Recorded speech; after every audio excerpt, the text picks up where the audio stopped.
humanity's battleship arrives, and the galaxy learns the meaning of fear. HY Story.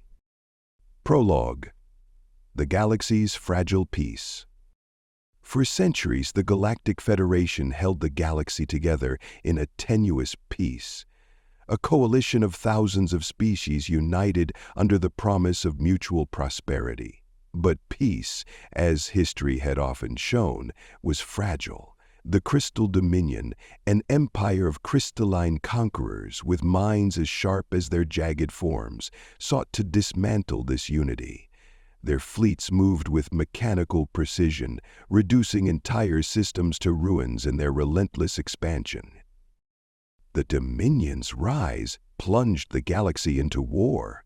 Entire civilizations crumbled, their survivors fleeing to the Federation's heartland. Yet, even as the Federation's leaders scrambled to respond, one name was absent from their considerations: humanity.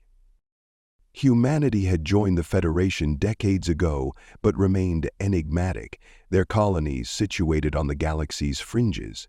To many, they were a peculiar species, forged in the crucible of their Class 10 death world, Earth. Their resilience was whispered about, but their silence in galactic politics led many to dismiss them as unimportant. That perception shattered when the Krysal Dominion targeted Sigma Tertius, a human colony of 1 million souls. The Dominion's motivations were simple: conquer and extract resources. But humanity's response was anything but simple. The galaxy was about to learn what happened when humans entered the fight. Chapter 1. The Fall of Sigma Tertius. Sigma Tertius was a beacon of human ingenuity. Its domed cities sprawled across fertile plains, connected by glittering rivers and towering mountains. It was a self-sustaining world, its people thriving in peace. That peace ended when the Krysal fleet arrived. The Dominion's ships, massive crystalline constructs resembling jagged spears, descended through the atmosphere. They shattered the orbital defense platforms in moments, their energy beams tearing through shields like paper. On the surface, crystalline soldiers, faceted forms glinting like diamonds in the sun, descended en masse.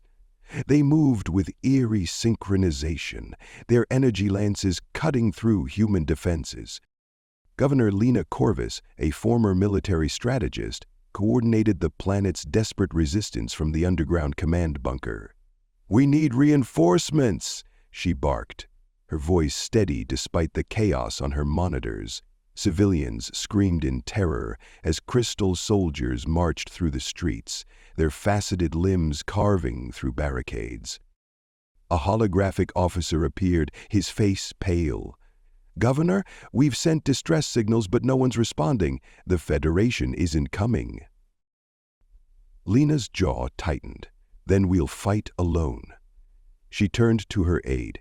"Send a message to Earth. Let them know Sigma Tertius stands. But we need help. Now." Chapter 2. Humanity Awakens. The distress signal from Sigma Tertius reached Earth within hours. In the depths of Luna Base, a command center buried beneath layers of fortified steel, Admiral Dominic Kane stood before a massive holographic map of the galaxy. The grizzled veteran studied the reports, his cybernetic arm clicking as he clenched his fist. "This isn't an isolated attack," Kane said, his voice low but commanding. "The Krysal Dominion is testing us. They think we're weak." Captain Elena Reyes, leader of humanity's elite strike teams, stepped forward. "What's our response, Admiral? The Federation clearly won't help." Kane's lips curled into a grim smile. "We won't ask for their help. Humanity has stayed quiet for too long. It's time to remind the galaxy what we're capable of." Humanity had been preparing for this moment in secret. Their colonies, though isolated, had spent decades developing advanced technology, far beyond what the Federation had seen. At the heart of their arsenal was the Nemesis, a dreadnought-class battleship built to challenge entire fleets. As the Nemesis prepared for deployment, its massive hull gleaming under the lights of Titan's shipyard, Kane addressed the crew. "We've been underestimated for too long. They think we're easy prey. Let's show them why humanity survives." Chapter 3: The Arrival of the Nemesis. The Krysal fleet, still orbiting Sigma Tertius, had grown complacent. They believed the battle won, their victory inevitable. But as they prepared to strip the planet of its resources, their sensors detected a hyperspace anomaly. The Nemesis arrived in a flash of light, its massive frame casting a shadow over the Krysal ships. At 3 kilometers long, its angular design radiated menace. Krysal commanders scrambled to analyze its specs, their quantum minds struggling to comprehend its weaponry. Admiral Kane stood on the bridge, his cybernetic arm resting on a control console. "Broadcast this to the Krysal fleet," he said calmly. The Nemesis's message blared across the enemy comms. "You attacked humanity. You will regret it." The Krysal opened fire. Beams of searing energy and shard-like projectiles converged on the Nemesis, but the ship's quantum shields absorbed the assault. Kane's voice cut through the chaos.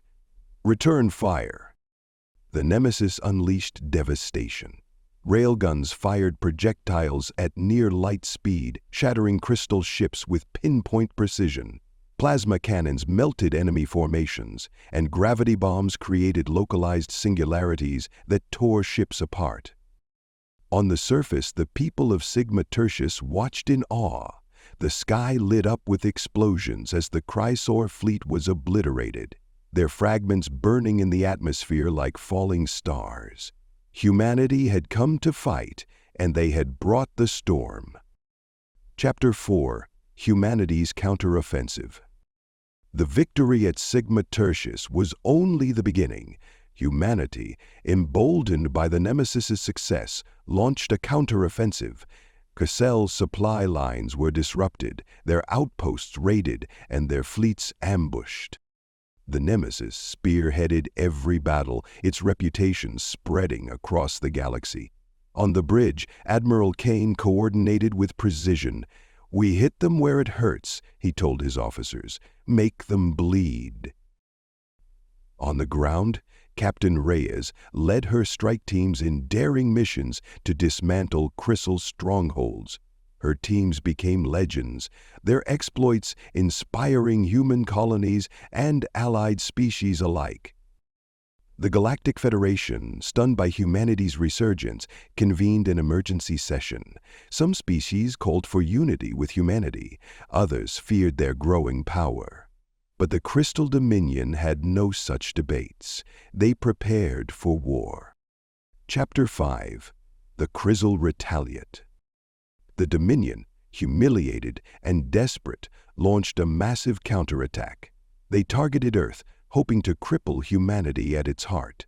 Their fleet, led by the dreadnought Eternal Shard, descended upon the Sol system. The battle was apocalyptic. The Nemesis engaged the Eternal Shard in a duel that shook the heavens. Railguns fired at near-light speed, plasma beams carved through shields, and entire squadrons were obliterated in seconds. Admiral Kane, his voice steady despite the chaos, commanded with unyielding focus, "Hold the line! Earth does not fall." The Nemesis, though battered, delivered the killing blow. Its gravity cannon pierced the Eternal Shard, reducing the Dominion's flagship to molten debris. Chapter 6: The Final Push. With the Krysal fleet shattered, humanity and their allies launched a final campaign to end the Dominion. The battle for Krysal Prime, the Dominion's capital, was the largest in galactic history. The Nemesis, flanked by an armada of allied ships, tore through enemy formations. On the surface, Captain Reyes and her teams dismantled the Dominion's crystalline defenses. In the heart of the Dominion's capital, she faced High Shardmaster Vorin in a brutal final confrontation. Their clash was a battle of will and strength, ending with humanity's banner raised over the Dominion's ruins. Epilogue: A New Galactic Order. The Krysal Dominion fell, their empire reduced to ashes. Humanity, once dismissed, became a galactic superpower. The Federation, restructured with humanity's leadership, entered a new era of unity.